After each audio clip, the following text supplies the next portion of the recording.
78వ కీర్తన మొదటి వచనం. నా జనులారా, నా బోధకు చెవియొగ్గుడి, నా నోటి మాటలకు చెవియొగ్గుడి. 2వ వచనం. నేను నోరు తెరచి ఉపమానము చెప్పెదను, పూర్వకాలపు గూఢవాక్యములను నేను తెలియజెప్పెదను. 3వ వచనం. మాకు తెలిసిన సంగతులను, మా పితరులు మాకు వివరించిన సంగతులను చెప్పెదను. 4వ వచనం. యెహోవా స్తోత్రార్హ క్రియలను, ఆయన బలమును, ఆయన చేసిన ఆశ్చర్య కార్యములను దాచకుండా వాటిని వారి పిల్లలకు మేము చెప్పెదము. 5వ వచనం. రాగల తరములలో పుట్టబోవు పిల్లలు దాని నెరుగునట్లును, వారు లేచి తమ పిల్లలకు దానిని వివరించునట్లును, వీరును దేవుని యందు నిరీక్షణ గలవారై దేవుని క్రియలను మరువక ఉండి. 6వ వచనం. యథార్థ హృదయులు కాక దేవుని విషయమై స్థిర మనస్సు లేని వారై తమ పితరుల వలె తిరుగబడకయు. 7వ వచనం. మూర్ఖతయు తిరుగుబాటును గల ఆ తరమును పోలి ఉండకయు వారు ఆయన ఆజ్ఞలను గైకొనునట్లును. 8వ వచనం. ఆయన యాకోబు సంతతికి శాసనములను నియమించెను, ఇశ్రాయేలు సంతతికి ధర్మశాస్త్రము అనుగ్రహించెను. మన పితరులు తమ పుత్రులకు దానిని తెలుపవలెనని వారికి ఆజ్ఞాపించెను. 9వ వచనం.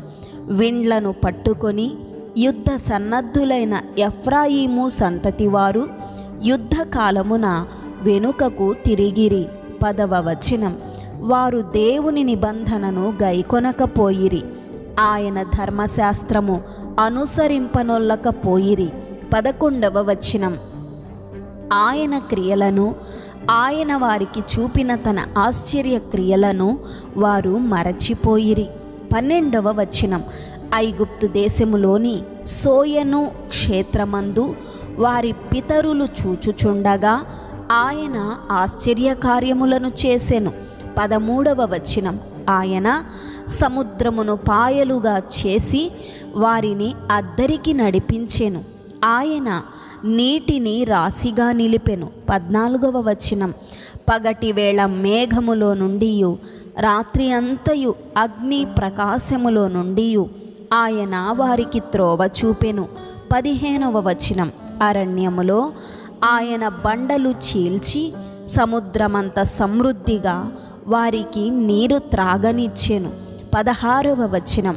బండలో నుండి ఆయన నీటి కాలువలు రప్పించెను, నదుల వలె నీళ్లు ప్రవహింపచేసెను. 17వ వచనం. అయినను వారు ఆయనకు విరోధముగా ఇంకనూ పాపము చేయుచునే వచ్చిరి, అడవిలో మహోన్నతుని మీద తిరుగబడిరి. 18వ వచనం. వారు తమ ఆశ కొలది ఆహారము నడుగుచు తమ హృదయములలో దేవుని శోధించిరి. 19వ వచనం. ఈ అరణ్యములో దేవుడు భోజనమును సిద్ధపరచగలడా అనుచు వారు దేవునికి విరోధముగా మాటలాడిరి. 20వ వచనం. ఆయన బండను కొట్టగా నీరు ఉబికెను, నీళ్లు కాలువలై పారెను. ఆయన ఆహారము ఇయ్యగలడా?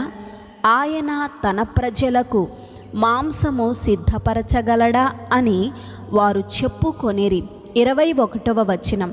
యెహోవా ఈ మాట విని కోపగించెను, యాకోబు సంతతిని దహించి వేయుటకు అగ్ని రాజెను, ఇశ్రాయేలు సంతతిని హరించి వేయుటకు కోపము పుట్టెను. 22వ వచనం. వారు దేవుని యందు విశ్వాసముంచకపోయిరి, ఆయన దయచేసిన రక్షణ యందు నమ్మిక ఉంచలేదు. 23వ వచనం. అయినను ఆయన పైనున్న ఆకాశములకు ఆజ్ఞాపించెను, అంతరిక్ష ద్వారములను తెరచెను. 24వ వచనం. ఆహారమునకై ఆయన వారి మీద మన్నాను కురిపించెను, ఆకాశ ధాన్యము వారికి అనుగ్రహించెను. 25వ వచనం. దేవదూతల ఆహారము నరులు భుజించిరి, భోజన పదార్థములను ఆయన వారికి సమృద్ధిగా పంపెను. 26వ వచనం, ఆకాశమందు తూర్పు గాలి ఆయన విసరజేసెను, తన బలము చేత దక్షిణపు గాలి రప్పించెను. 27వ వచనం, ధూళి అంత విస్తారముగా మాంసమును, సముద్రపు ఇసుక రేణువులంత విస్తారముగా రెక్కలు గల పిట్టలను ఆయన వారి మీద కురిపించెను. 28వ వచనం, వారి దండు మధ్యను వారి నివాస స్థలముల చుట్టూను ఆయన వాటిని వ్రాలజేసెను. 29వ వచనం, వారు కడుపారా తిని తనిసిరి, వారు ఆశించిన దానిని ఆయన అనుగ్రహించెను. 30వ వచనం, వారి ఆశ తీరక మునుపే ఆహారము ఇంకా వారి నోర్లలో ఉండగానే. 31వ వచనం, దేవుని కోపము వారి మీదికి దిగెను, వారిలో బలిసిన వారిని ఆయన సంహరించెను, ఇశ్రాయేలులో యవ్వనులను కూల్చెను. 32వ వచనం, ఇంత జరిగినను వారు ఇంకనూ పాపము చేయుచు ఆయన ఆశ్చర్య కార్యములను బట్టి ఆయనను నమ్ముకొనకపోయిరి. 33వ వచనం, కాబట్టి ఆయన వారి దినములు ఊపిరివలే గడచిపోజేసెను, వారి సంవత్సరములు అకస్మాత్తుగా గడచిపోజేసెను. 34వ వచనం, వారిని ఆయన సంహరించినప్పుడు వారు ఆయనను వెదకిరి, వారు తిరిగి హృదయపూర్వకముగా దేవుని బతిమాలుకొనిరి. 35వ వచనం, దేవుడు తమకు ఆశ్రయ దుర్గమనియు మహోన్నతుడైన దేవుడు తమకు విమోచకుడనియు వారు జ్ఞాపకము చేసుకొనిరి. 36వ వచనం, అయినను వారి హృదయము ఆయన ఎడల స్థిరముగా నుండలేదు, ఆయన నిబంధనను వారు నమ్మకముగా గైకొనలేదు. 37వ వచనం, నోటి మాటతో వారు ఆయనను ముఖస్తుతి చేసిరి, తమ నాలుకలతో ఆయన యొద్ద బొంకిరి. 38వ వచనం, అయితే ఆయన వాత్సల్య సంపూర్ణుడై వారిని నశింపచేయక వారి దోషము పరిహరించువాడు, తన ఉగ్రతను ఏమాత్రమును రేపుకొనక పలుమారు కోపము అణచుకొనువాడు. 39వ వచనం, కాగా వారు కేవలము శరీరులై ఉన్నారనియు విసరి వెళ్ళి మరలి రాని గాలి వలెనున్నారనియు ఆయన జ్ఞాపకము చేసుకొనెను. 40వ వచనం, అరణ్యమున వారు ఆయన మీద ఎన్నిమారులో తిరగబడిరి, ఎడారి యందు ఆయనను ఎన్నిమార్లో దుఃఖపెట్టిరి. 41వ వచనం, మాటి మాటికి వారు దేవుణ్ణి శోధించిరి, మాటి మాటికి ఇశ్రాయేలు పరిశుద్ధ దేవునికి సంతాపము కలిగించిరి. 42వ వచనం, ఆయన బాహుబలమునైనను విరోధుల చేతిలో నుండి ఆయన తమ్మును విమోచించిన దినమునైనను వారు స్మరణకు తెచ్చుకొనలేదు. 43వ వచనం, ఐగుప్తులో తన సూచక క్రియలను, సోయను క్షేత్రమందు తన అద్భుతములను ఆయన చూపిన దినమును వారు జ్ఞప్తికి తెచ్చుకొనలేదు. 44వ వచనం, ఐగుప్తీయులు త్రాగలేకుండా నైలు నదీ కాలువలను, వారి ప్రవాహ జలములను ఆయన రక్తముగా మార్చెను. 45వ వచనం, ఆయన వారి మీదికి జోరీగలను గుంపుగా విడిచెను, అవి వారిని తినివేసెను, కప్పలను విడిచెను, అవి వారిని నాశనము చేసెను. 46వ వచనం, ఆయన వారి పంటను చీడ పురుగులకిచ్చెను, వారి కష్టఫలములను మిడతల కప్పగించెను. 47వ వచనం, వడగండ్ల చేత వారి ద్రాక్ష తీగలను, హిమము చేత వారి మేడి చెట్లను ఆయన పాడు చేసెను. 48వ వచనం, వారి పశువులను వడగండ్ల పాలు చేసెను, వారి మందలను పిడుగుల పాలు చేసెను. 49వ వచనం, ఆయన ఉపద్రవము కలుగచేయు దూతల సేనగా తన కోపాగ్నిని, ఉగ్రతను, మహోగ్రతను, శ్రమను వారి మీద విడిచెను. 50వ వచనం. తన కోపమునకు ఆయన త్రోవ చదును చేసెను, మరణము నుండి వారి ప్రాణమును తప్పింపక వారి జీవమును తెగులునకు అప్పగించెను. 51వ వచనం. ఐగుప్తులోని జ్యేష్ఠులనందరినీ హాము గుడారములలోనున్న బల ప్రారంభమైన ప్రథమ సంతానమును ఆయన సంహరించెను. 52వ వచనం. అయితే గొర్రెల వలె ఆయన తన ప్రజలను తోడుకొని పోయెను. ఒకడు మందను నడిపించున్నట్లు అరణ్యములో ఆయన వారిని నడిపించెను.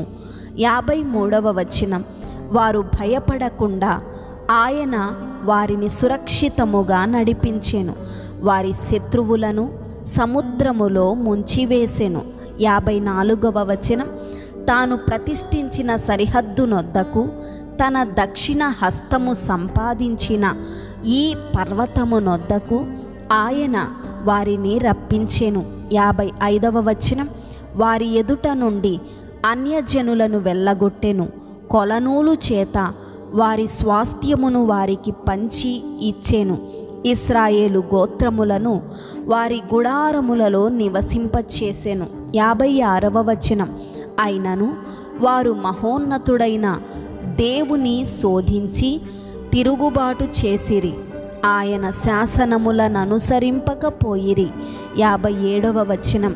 తమ పితరుల వలె వారు వెనుకకు తిరిగి ద్రోహులైరి, జౌకిచ్చు విల్లు పనికిరాకపోయినట్లు వారు తొలగిపోయిరి. 58వ వచనం. వారు ఉన్నత స్థలములను కట్టి ఆయనకు కోపము పుట్టించిరి, విగ్రహములను పెట్టుకొని ఆయనకు రోషము కలుగచేసిరి. 59వ వచనం. దేవుడు దీన్ని చూచి ఆగ్రహించి ఇశ్రాయేలునందు బహుగా అసహించుకొనెను. 60వ వచనం. షిలోహు మందిరమును తాను మనుష్యులలో సంస్థాపన చేసిన గుడారమును ఆయన విడిచిపెట్టెను. 61వ వచనం.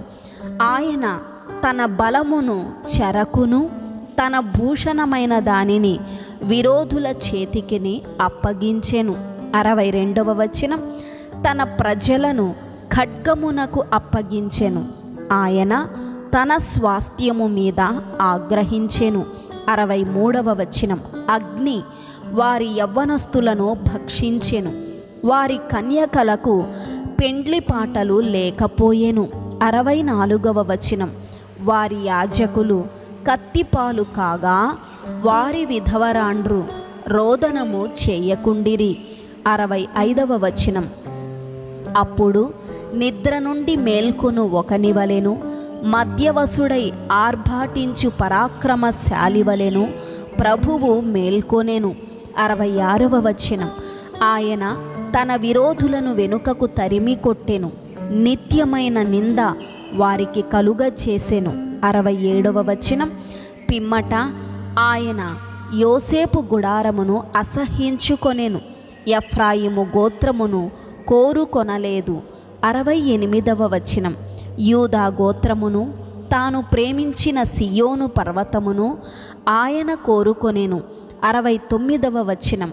తాను అంతరిక్షమును కట్టినట్లు, తాను భూమిని నిత్యముగా స్థాపించినట్లు ఆయన తన పరిశుద్ధ మందిరమును కట్టించెను. 70వ వచనం. తన దాసుడైన దావీదును కోరుకొని గొర్రెల దొడ్లలో నుండి అతన్ని పిలిపించెను. 71వ వచనం.